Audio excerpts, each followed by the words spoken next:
হিন্দুদেরকে এখন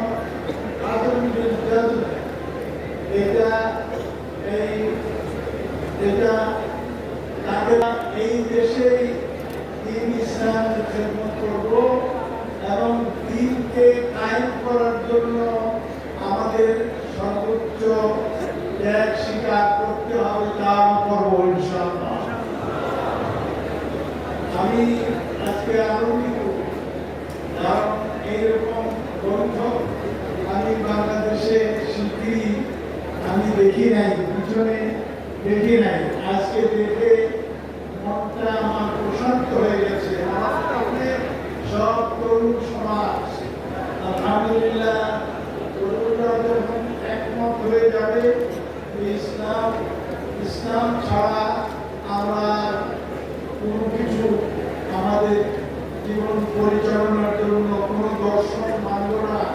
আলহামদুলিল্লাহ ইসলামই এই দেশে নিয়ামক হবে, ইনশাআল্লাহ নিয়ন্ত্রণ করবে আমাদের জীবন, আমাদের লাইফ, আমাদের পরিবার, সবকিছু ইসলাম আমাদেরকে নিয়ন্ত্রণ করবে।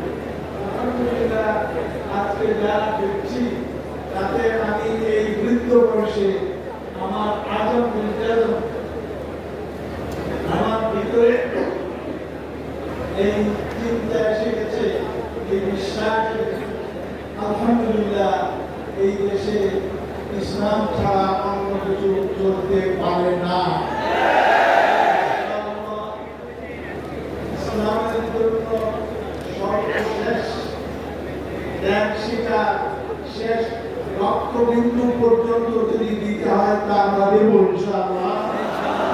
এই দেশের জন্য, এই ইসলামের জন্য, এই দেশের স্বাধীনতার জন্য আলহামদুলিল্লাহ আমরা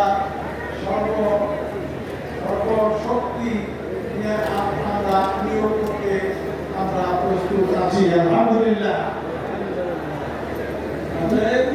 আমি আপনাদেরকে ধন্যবাদ জানাই, আপনারা এখানে আলহামদুলিল্লাহ এখানে এসেছেন।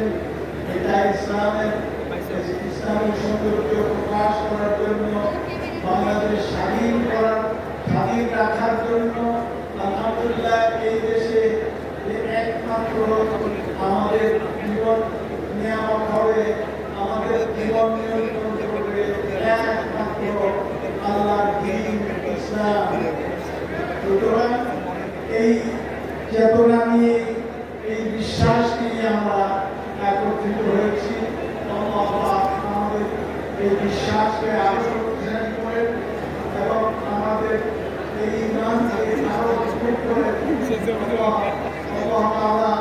আমাদের ইনশাআল্লাহ এই দেশে এই জমিনে আল্লাহ দিনের পতাকা উড়ানো এবং তার নবী সাল্লাল্লাহু আলাইহি ওয়াসাল্লামের সুন্নাতের পতাকা উড়ানো, এই তৌফিক আমাদেরকে দেন আল্লাহ তাআলা।